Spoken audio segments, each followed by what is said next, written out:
In the age of constant email alerts and the pressure to be connected all the time, it's hard to slow down. Well, our next guest, however, has made that her life's mission.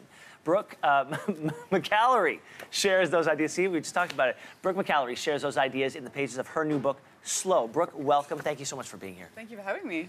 So you are living what you're preaching. Right. Earlier this year, you and your family sold your house in Sydney, Australia. Now you're traveling around Canada. Talk to me about why.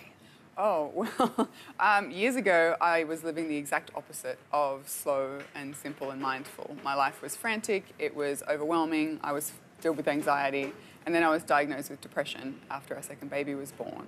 And that really started me off on this process of re-evaluating the pace at which we were living our lives and the things that we were prioritizing.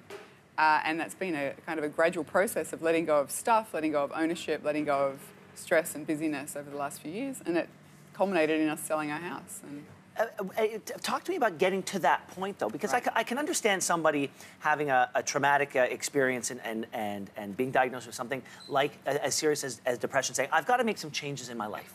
But that doesn't necessarily mean doing this. No. So how did this decision come to you? The decision came very gradually, actually. When I first started simplifying and decluttering, I did not do it with any idea that we would one day be living the way we're living. That was never part of the plan. I just needed some space in my life. I was so overwhelmed by everything, and people were telling me to meditate and be mindful and do all these other things. I couldn't do any of those, but I could declutter. So I just started decluttering. And then I began talking to people about the process of simplifying my life, and realised that so many other people were feeling stressed and overwhelmed and riddled with anxiety. And that's when I started thinking about writing a book.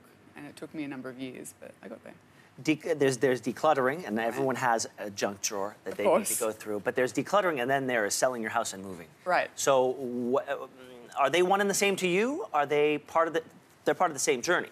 They are to me, but they're not necessarily going to be part of everyone's journey. I like the phrase de-owning as well. Okay. So we decluttered, we let go of the excess, but then we also started to let go of our need to own things. And part of that is looking at why I felt the urge to acquire and consume and buy constantly, and start to look at what was driving that urge. And then it was also looking at whether I needed to own the things that we did own. I mean, there's this statistic about handheld drills, power drills, that they get used something like 12 minutes their entire life. What we need is the hole, not the drill. Yeah. And that was the first thing that kind of made me realise there's so much that we own that we don't need to. Right. So what are some signs of people that we should be looking for who do need to start walking this path, who do need to declutter their lives? I think that's that sense of overwhelm, that sense of never being able to take a full breath or to really enjoy downtime or relax. And if you're feeling like that, that's probably a good sign that you need a little slow.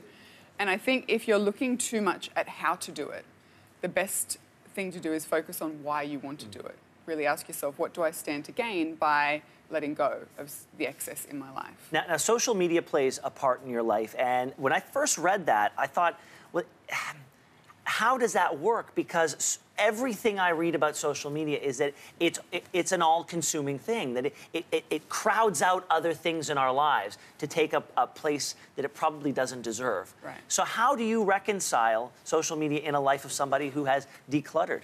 I think, well, honestly, it's part of my job, to be perfectly honest, and I treat it as such. So I have times that I log on, I post, I'll interact, and then I log off. Yeah. And that came about because I did a whole social media cleanse for a month. I just completely removed the apps from my phone. I stopped following everybody and found out who I missed, friends and family, mostly, and what things I didn't miss. And that was that sense of comparison and competitiveness that people tend to feel when they get on social media. I got to tell you, with the lifestyle that we lead and with just talking to so many different types of people who are so busy and who are running around, to have a guide like this, perhaps not jumping in with both feet, but to use it as a guide, I think is a really, really helpful tool. Thank you so much for being here. Thank you.